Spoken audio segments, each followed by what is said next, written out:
देख रहे हैं अब तक न्यूज चैनल।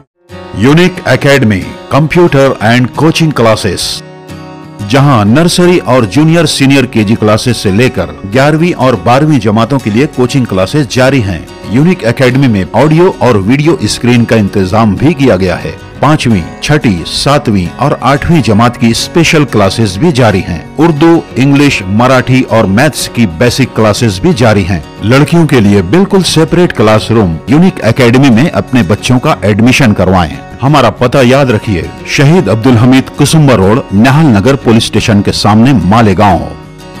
दर्शकों, स्वागत है आप सबका अब तक न्यूज़ इंडिया पर। मैं जाबिर शाह।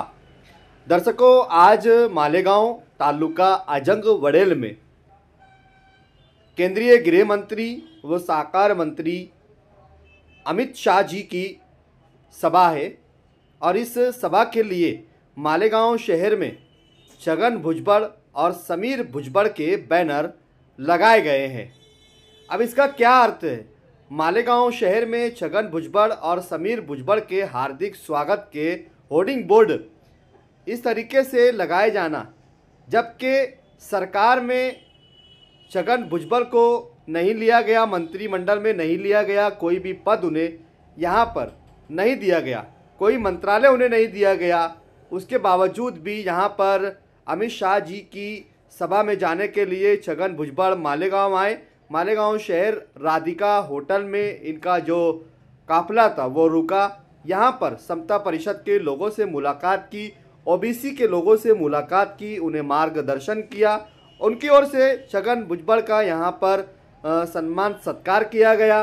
सवाल ये पैदा होता है कि छगन भुजबड़ इस वक्त सरकार से नाराज़ चल रहे हैं। जिस तरीके की प्रतिक्रियाएं उनकी आ रही है, वो सरकार से काफ़ी नाराज़ है, क्योंकि एक वक्त था कि जब वो सरकार में उप मुख्यमंत्री हुआ करते थे, अलग अलग विभाग के मंत्री हुआ करते थे, और एक वक्त यह आ गया कि आज उन्हें किसी भी मंत्रिमंडल में शामिल नहीं किया गया है। अब समझा ये जा रहा है कि इस तरीके से छगन भुजबड़ और समीर भुजबड़ के होर्डिंग बोर्ड यहाँ पर लगाए जाना, अमित शाह जी की सभा में जाना, अमित शाह से मुलाकात करना, क्या छगन भुजबड़ राष्ट्रवादी कांग्रेस पार्टी छोड़ के कहीं भाजपा में पक्ष प्रवेश तो नहीं करने वाले हैं? क्या उनकी अमित शाह जी से इस मामले पर कोई बातचीत हुई है? आज की अजंग वड़ेल की इस सभा में छगन भुजबड़ को क्यों बुलाया गया? बहुत सारे प्रश्न, बहुत सारे सवाल यहाँ पर उठ रहे हैं।